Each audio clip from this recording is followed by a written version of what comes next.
1,500 years before the birth of Christ, God sent Moses, accompanied by his brother Aaron, to Pharaoh the king of Egypt with the message, "Let my people go." Pharaoh scoffed. So God sent plagues upon Egypt. The first turned the water into blood. The second was frogs, lots and lots of frogs. And the third was gnats. Each of these was a nuisance, but not really harmful, and each fell upon all in the land of Egypt, both Egyptians and the people of Israel. This would not be the case with the plagues that would follow. These would come upon the Egyptians alone and not upon the people of Israel. Israel would see the power of God to plague and to punish and to protect his people. In the Bible, some numbers have a certain significance. The number 10 is sometimes used to signify earthly completeness, such as the 10 Commandments, which were God's law for Israel, and the 10 plagues for his punishment of the Egyptians. And we have 10 fingers and 10 toes, the complete number of digits.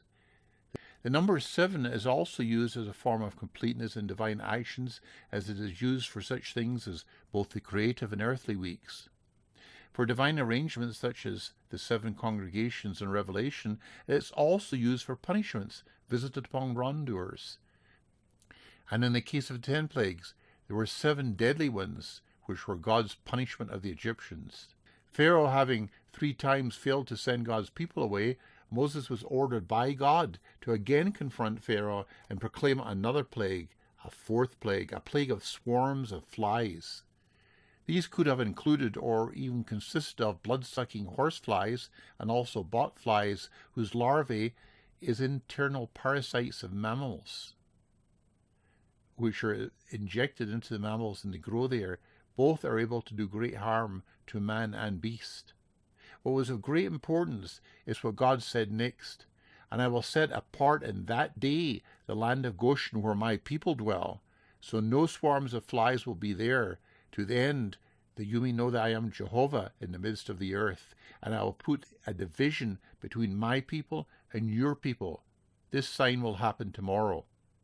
So this was the first of the 7 last plagues that would fall upon the Egyptians and not upon the people of Israel.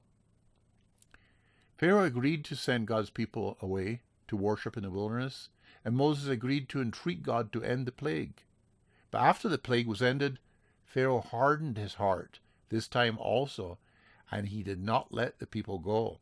So Moses was again sent to Pharaoh to warn him, "This is what Jehovah, the God of Hebrews, says, let my people go, that they may serve me. For if you refuse to let them go, and will still hold them, look, the hand of Jehovah is on your cattle, which are in the field, upon the horses, upon the donkeys, upon the camels, upon the herds, and upon the flocks." There will be a very severe pestilence. God brought this pestilence upon the Egyptians the very next day, and many kinds of livestock died. But no livestock belonging to the Israelites died, something that Pharaoh himself checked into and found to be true. This was the 5th plague. The 6th plague was a plague of festering sores on both the Egyptians and their animals. But Jehovah hardened the heart of Pharaoh, and he did not listen to them, as Jehovah had said to Moses. It was then that Moses was commanded to deliver to Pharaoh a warning and a special message. He was to warn Pharaoh that if he did not send God's people away, a great plague of fire mingled with hail was to come upon Egypt and the Egyptians. And he was to tell Pharaoh why he and the Egyptians had not been annihilated. "For by now I could have stretched out my hand and struck you and your people with pestilence, and you would have been cut off from the earth. But indeed, for this purpose I have allowed you to remain, to show you my power, and that my name may be declared throughout all the earth." And if Pharaoh did not let God's people go, then God's ominous warning was, "Tomorrow, about this time, I will cause it to rain a very heavy hail, such as has not been in Egypt since the day it was founded, even till now. Any man or beast that is outside when the hail struck would die." And Jehovah said to Moses, "Stretch out your hand toward heaven, there may be hail in all the land of Egypt, upon man and upon beast, and upon every plant of the field. throughout the land of Egypt. And Moses stretched out his rod toward heaven, and Jehovah sent thunder and hail, and fire ran down to the earth, and Jehovah rained hail upon the land of Egypt. So there was hail and fire mingled with hail, very heavy, such as not been in all the land of Egypt since it became a nation. And the hail struck through all the land of Egypt, all that was in the field, both man and beast. And the hail struck every plant of the field, and broke every tree of the field. Only in the land of Goshen, where the children of Israel were, was there no hail.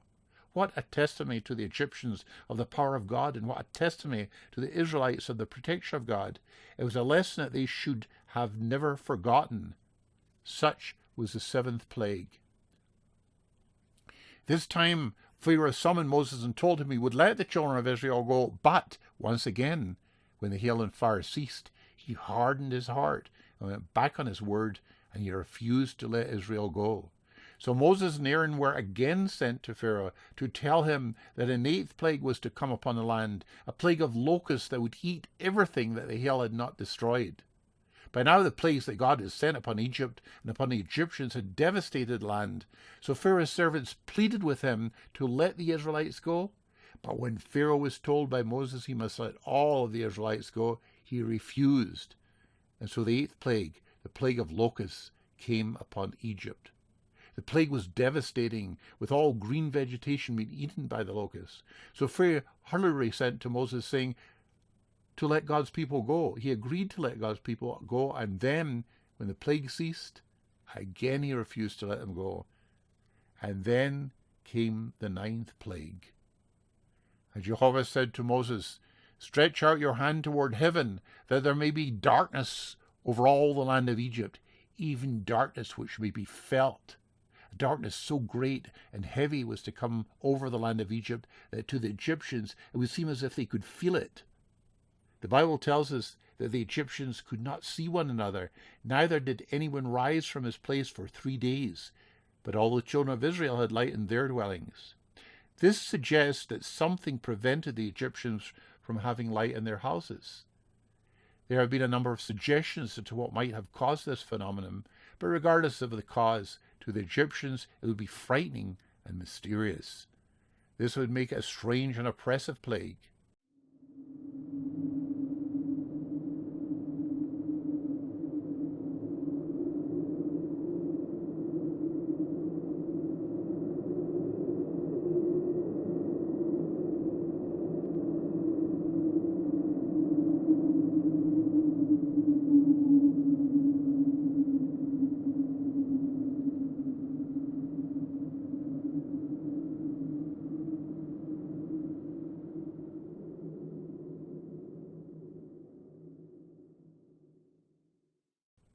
And yet, once again, Pharaoh became obstinate to the extent that he warned Moses not to try and see him again, or he would die. And Pharaoh said to him, "Get away from me, watch yourself, see my face no more, for in the day you see my face you will die." To these fateful words Moses replied, "You have spoken well, I will never see your face again." The die was now cast. The 10th and last and most terrible plague was to come upon the Egyptians. So let us look at the final plague.